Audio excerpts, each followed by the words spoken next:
오늘 우리에게 주시는 하나님의 말씀은 에베소서 1장 15절부터 2장 10절까지 말씀입니다. 신약 310쪽입니다. 에베소서 1장 15절부터 2장 10절입니다. 신약 310쪽입니다. 우리 함께 에베소서 1장 15절부터 2장 10절까지 읽도록 하겠습니다. 이로 말미암아 주 예수 안에서 너희 믿음과 모든 성도를 향한 사랑을 나도 듣고 내가 기도할 때 기억하며 너희로 말미암아 감사하기를 그치지 아니하고 우리 주 예수 그리스도의 하나님 영광의 아버지께서 지혜와 계시의 영을 너희에게 주사 하나님을 알게 하시고 너희 마음의 눈을 밝히사 그의 부르심의 소망이 무엇이며 성도 안에서 그 기업의 영광의 풍성함이 무엇이며 그의 힘의 위력으로 역사하심을 따라 믿는 우리에게 베푸신 능력의 지극히 크심이 어떠한 것을 너희로 알게 하시기를 구하노라. 그의 능력이 그리스도 안에서 역사하사 죽은 자들 가운데서 다시 살리시고 하늘에서 자기의 오른편에 앉히사 모든 통치와 권세와 능력과 주권과 이 세상뿐만 아니라 오는 세상에 일컫는 모든 이름 위에 뛰어나게 하시고 또 만물을 그의 발 아래에 복종하게 하시고 그를 만물 위에 교회의 머리로 삼으셨느니라. 교회는 그의 몸이니 만물 안에서 만물을 충만하게 하시는 이의 충만함이니라. 그는 허물과 죄로 죽었던 너희를 살리셨도다. 그때 너희는 그 가운데서 행하여 이 세상 풍조를 따르고 공중의 권세 잡은 자를 따랐으니 곧 지금 불순종의 아들들 가운데서 역사하는 영이라. 전에는 우리도 다 그 가운데서 우리 육체의 욕심을 따라 지내며 육체와 마음에 원하는 것을 하여 다른 이들과 같이 본질상 진노의 자녀이었더니 긍휼이 풍성하신 하나님이 우리를 사랑하신 그 큰 사랑을 인하여 허물로 죽은 우리를 그리스도와 함께 살리셨고 너희는 은혜로 구원을 받은 것이라. 또 함께 일으키사 그리스도 예수 안에서 함께 하늘에 앉히시니 이는 그리스도 예수 안에서 우리에게 자비하심으로써 그 은혜의 지극히 풍성함을 오는 여러 세대에 나타내려 하심이라. 너희는 그 은혜에 의하여 믿음으로 말미암아 구원을 받았으니 이것은 너희에게서 난 것이 아니요 하나님의 선물이라. 행위에서 난 것이 아니니 이는 누구든지 자랑하지 못하게 함이라. 우리는 그가 만드신 바라 그리스도 예수 안에서 선한 일을 위하여 지으심을 받은 자니 이 일은 하나님이 전에 예비하사 우리로 그 가운데서 행하게 하려 하심이니라. 아멘. 가을 특세에 나오신 모든 분들에게 우리 주 예수 그리스도의 은혜와 평강이 함께 하시기를 바랍니다.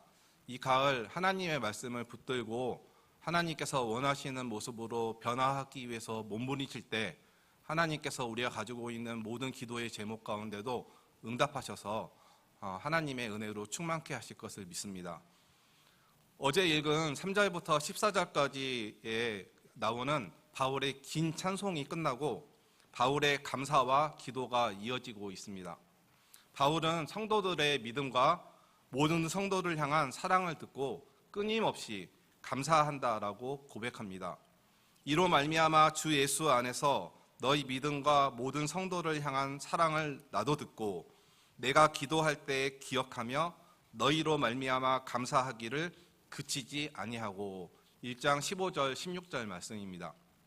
사랑하는 여러분, 믿음과 사랑은 단순한 고백이 아니라 믿음의 행동과 사랑의 수고, 즉 실천을 의미합니다. 이러한 삶이 에베소 성도들에게 있다라는 것을 듣고 바울은 너무나 감사해서 감사 기도를 쉬어본 적이 없다라고 고백하고 있습니다.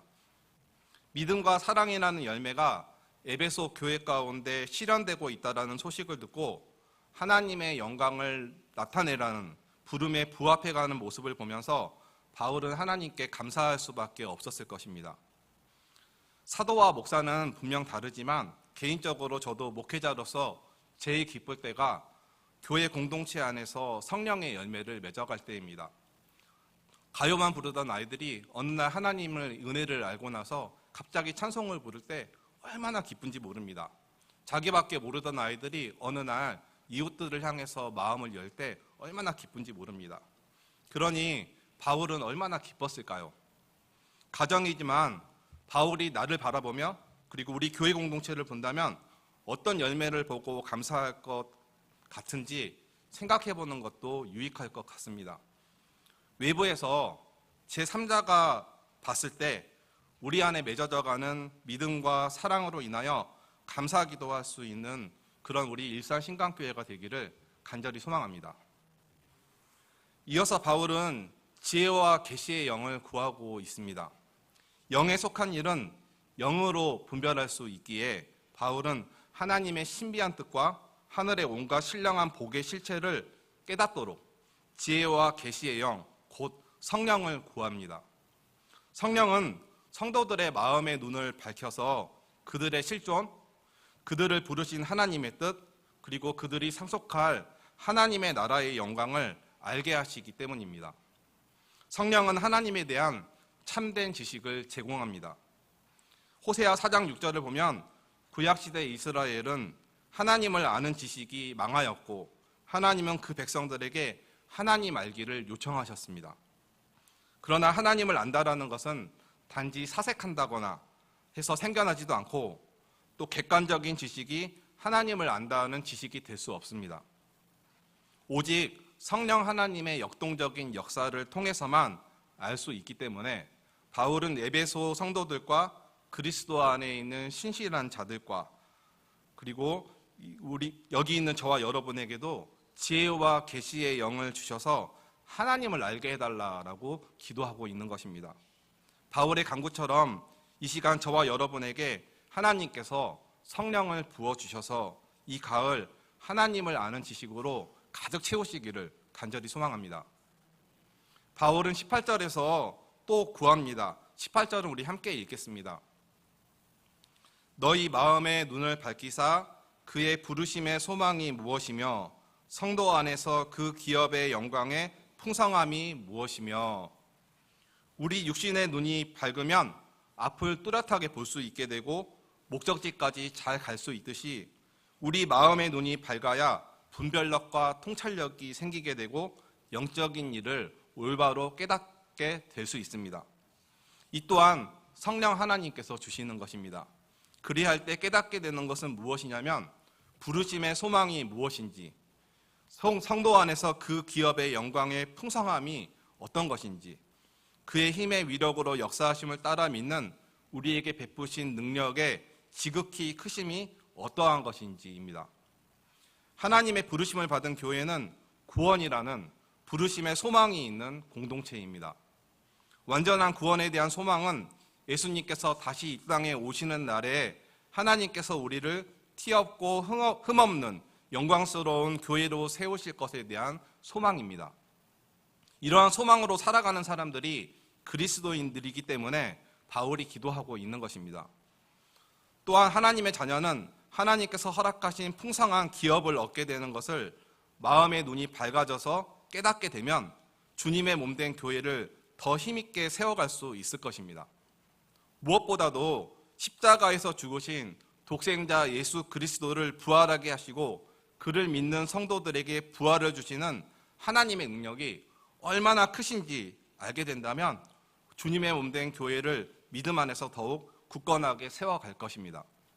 따라서 바울의 이 기도처럼 이 시간 하나님께서 성령을 저와 여러분에게 부어주셔서 마음의 눈을 밝혀주심으로 부르심의 소망이 무엇인지, 기업의 영광의 풍성함이 무엇인지, 믿는 우리에게 베푸신 능력의 지극히 크심이 어떠한 것인지 깨닫게 하여 주시기를 바랍니다. 하나님께서 우리의 마음의 눈을 밝히셔서 영적 지식으로 가득하게 하시는 이 가을이 되게 하시기를 소망합니다. 이어서 20절부터 22절을 보면 하나님의 능력이 그리스도 안에서 역사하사 죽은 자들 가운데서 다시 살리시고 하늘에서 자기의 오른편에 앉히사 예수 그리스도를 모든 통치와 권세와 능력과 주권과 이 세상뿐만 아니라 오는 세상에 일컫는 모든 이름 위에 뛰어나게 하셨습니다. 또 만물을 예수 그리스도와 발 아래 복종하게 하시고 그를 만물 위에 교회의 머리로 삼으셨습니다. 즉 하나님이 예수님을 교회의 머리로 세우신 목적은 예수님을 통해 하나님의 충만한 임재가 만물 안에 머물도록 하는 그 일에 교회를 사용하기 위해서라는 것입니다. 머리와 몸은 유기적인 관계로서 머리는 몸을 사랑하고 보살피고 인도하며 일하기도 하고 쉬게도 합니다. 바울은 이러한 비유적 표현을 통해 각 교회는 그리스도의 발 아래에 꿇어 엎드려 그리스도의 몸의 한 부분과 같은 소중한 존재라는 것을 알리며 예수님의 사랑과 거룩하게 하시는 사역을 통해 인격적으로 교제하며 따라가야 할 존재라는 것을 알려주고 있습니다. 따라서 주님의 부르심을 받아 주님의 몸된 교회가 된 저와 여러분은 늘 하나님의 사랑과 거룩하게 하시는 사역에 적극적으로 순종하며 참여해야 하는 것입니다. 또 바울 23절에서 교회는 예수 그리스도의 몸이니 만물 아래서 만물을 충만하게 하시는 이의 충만함이라고 밝히고 있습니다.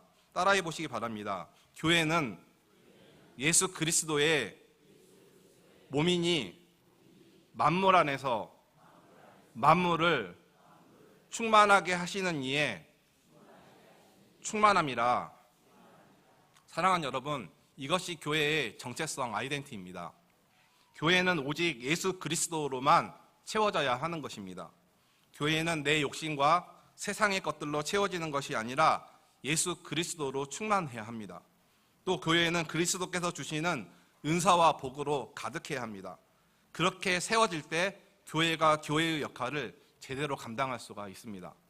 따라서 부르심을 받아 교회된 저와 여러분 우리 모두는 오직 예수 그리스도로 충만해야 합니다. 하나님께서 주신 은사와 복으로 가득해야 합니다. 그래서 교회의 머리 대신 예수 그리스도를 따르며 주님의 몸된 교회의 사명을 모두 잘 감당해내기를 소망합니다. 사랑하는 여러분, 에베소서를 읽고 이 당시 성도들뿐만 아니라 여기 있는 저와 여러분도 모두 다 허물과 죄로 죽었던 사람들입니다. 에베소서 2장 1절은 이렇게 시작하고 있습니다.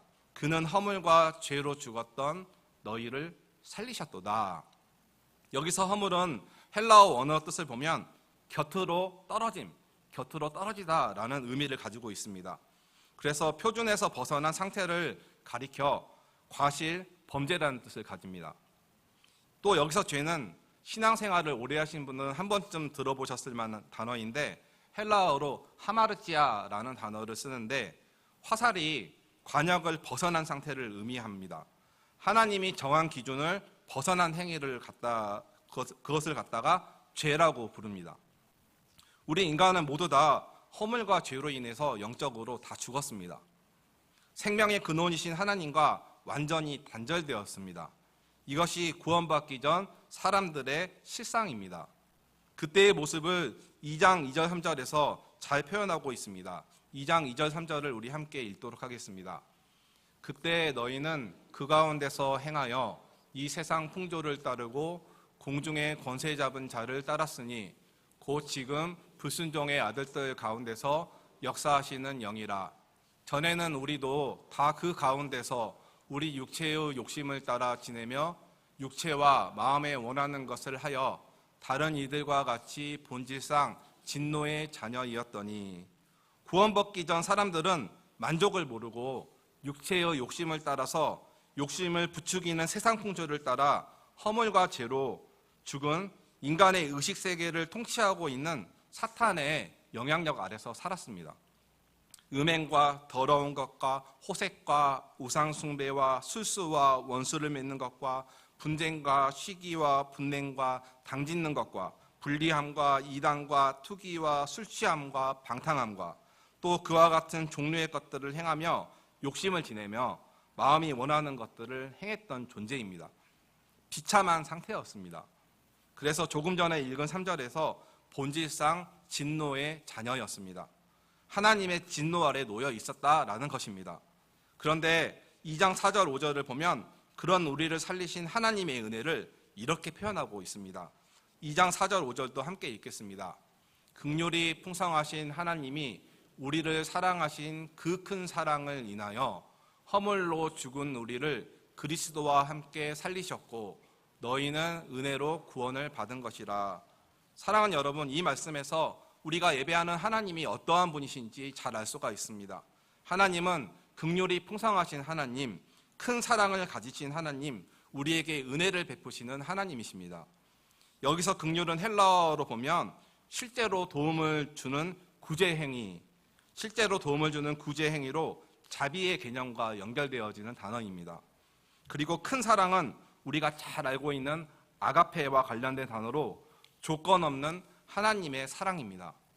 또 은혜는 원어로 헬라어로 카리스인데 인간에 대해 가지시는 기쁨으로 말미암아 그들의 상태와 무관하게 무조건적으로 거저주시는 하나님의 넘쳐나는 호의를 뜻합니다. 즉 영적으로 완전히 죽었던 저와 여러분 우리에게, 가망 없던 우리에게 손을 먼저 내미신 실질적인 하나님의 도우심이 없었다면, 무한한 하나님의 사랑이 없었다면, 우리를 기뻐하시며 전적인 호의를 베푸신 하나님의 은혜가 없었다면 우리는 절대로 살아날 수 없는 존재들이었습니다. 우리를 그리스도와 함께 살리신 것은 인간의 의지와 노력이 조금도 개입할 수 없는 하나님께서 베푸신 구원이었다라는 것입니다. 그래서 5절에서 너희는 은혜로 구원을 받은 것이다 라고 사도 바울은 선언하고 있습니다. 한 번 더 따라해 보시기 바랍니다. 너희는 은혜로 구원을 받은 것이라. 더 나아가 하나님은 허물로 죽었던 우리도 예수 그리스도와 마찬가지로 살리시고 일으키시고 하늘에 앉히십니다. 하나님께서 이렇게 우리를 살리시고 일으키시고 하늘에 앉히신 이유를 7절은 설명하고 있습니다. 이는 그리스도 예수 안에서 우리에게 자비하심으로써 그 은혜의 지극히 풍성함을 오는 여러 세대에 나타내려 하심이라. 즉 구원은 전적으로 하나님의 은혜에 의하여 이루어진 것이고 하나님께서 이 일을 이루기 위해 우리의 믿음을 도구로 사용하신다라는 것입니다. 우리의 믿음을 구원을 받기 위한 도구로 사용하시는 것이지 구원은 전적으로 하나님의 단독 사역입니다. 구원에서 우리의 행위나 행함은 아무 역할이 없다라는 것입니다. 그래서 구원은 하나님의 선물이 되는 것입니다. 사랑하는 여러분, 그런데 하나님께서 본질상 진노의 자녀로서 허물과 죄로 죽었던 우리를 전적인 은혜로 구원하신 목적이 있으십니다. 목적. 10절에서 우리를 살리신 목적에 대해서 2장 10절에서 말씀하고 계십니다. 따라서 이 2장 10절 말씀이 저와 여러분이 이 땅을 살아가야 할 이유가 되자 방향이 될 것입니다. 우리 2장 10절을 한 목소리로 크게 읽겠습니다. 우리는 그가 만드신 바라 그리스도 예수 안에서 선한 일을 위하여 지으심을 받은 자니 이 일은 하나님이 전에 예비하사 우리로 그 가운데서 행하게 하려 하심이라. 하나님께서는 그 자신의 성품과 행동을 반영하는 선한 일을 준비하셨고 택하신 자녀들로 하여금 그 일을 하도록 하기 위해 이미 창세 전에 이 일을 준비하셨다라는 것입니다. 여기서 선한 일이란 하나님의 형상대로 창조된 인간이 마땅히 해야 할 일들을 가리키는 것으로 하나님을 영화롭게 하고 하나님의 계획과 뜻 안에서 성령으로 행하며 하나님을 닮아 나타내는 삶을 뜻합니다. 따라서 하나님의 은혜에 힘입어 믿음으로 구원의 선물을 받아 예수 그리스도와 함께 살아난 저와 여러분은 우리가 생활하는 모든 곳곳에서 하나님을 영화롭게 하는 일들을 행해야 되고 하나님의 형상을 닮아가는 삶을 살아내야 됩니다. 그러한 삶이 이 가을 여러분들로 채워지기를 간절히 소망합니다. 말씀을 정리하겠습니다. 이 가을 믿음과 사랑의 열매가 맺어지는 우리 모두가 되기를 바랍니다. 성령 하나님께서 우리에게 이 시간 임하셔서 하나님을 아는 지식으로 가득하게 하시기를 바랍니다. 성령께서 우리의 마음의 눈을 밝혀주셔서 부르심의 소망과 기업의 영광의 풍성함과 지극히 크신 하나님의 능력을 날마다 깨닫게 하시기를 바랍니다. 만물을 발 아래 복종케 하시는 모든 이름에 뛰어난 예수 그리스도께서 교회의 머리가 되시고 교회는 주님의 몸이 되므로 만물 안에서 만물을 충만하게 하시는 이의 충만함으로 맡겨주신 사명을 잘 감당하는 저와 여러분이 되기를 바랍니다. 허물과 죄로 인해 본질상 진노의 자녀로서 영원히 죽을 수밖에 없는 우리를 풍성하신 긍휼과 큰 사랑으로 우리를 살리신 하나님의 그 크신 은혜를 늘 마음에 깊이 새기며 세상과 타협하는 삶이 아니라 하나님의 자녀로서 정체성을 가지고 살아가시길 바랍니다. 또 하나님께서 기뻐하실 만한 선한 일들을 삶에서 실천하는 우리가 되기를 바랍니다. 그리하여 하나님께서 우리를 살리신 목적대로 이 세상에 하나님의 영광을 드높이는 예수 그리스도로 충만한 가장 복된 가을을 보내시기를 간절히 소망합니다. 기도하겠습니다. 사랑과 은혜가 풍성하신 하나님, 허물과 죄로 인해서 영 죽어야 될 우리였었는데 하나님께서 풍성하신 긍휼과 한없는 사랑으로 우리를 살려주심에 감사드립니다. 그러나 우리는 여전히 그 사랑과 은혜를 받고도 이 세상을 아무 생각 없이 타협하며 살아갈 때가 많은 늘 넘어지는 존재들입니다. 이 가을 우리가 하나님께 구하여 무엇을 받기 위해 노력하는 것보다 성령 하나님께서 우리를 밝혀주셔서 부르심에 대한 소망이 뚜렷하게 해주시고 하나님의 나라의 풍성함을 깨닫게 하여 주시고 하나님 베푸신 능력이 얼마나 크고 놀라우신지를 깊이 깨닫게 하여 주셔서 하나님이 주신 소망을 따라 하나님께서 기뻐하시는 선한 일을 행하며 우리에게 주어진 시간들을 인생들을 채워가는 복된 인생이 되게 하여 주시기를 간절히 기도합니다. 또한 그렇게 몸부림치며 변화를 위해 살아갈 때 각 가정마다 가지고 나온 간절한 기도 제목들 하나님께서 귀 기울여 들어주셔서 이 자리에 응답을 받는 시간 되게 하시고 하나님의 선하심을 맛보아 아는 이번 특별 가을 새벽 기도가 되게 하여 주시옵소서. 축복하며 우리를 죄에서 구원하여 주신 예수님의 이름으로 기도드립니다. 아멘.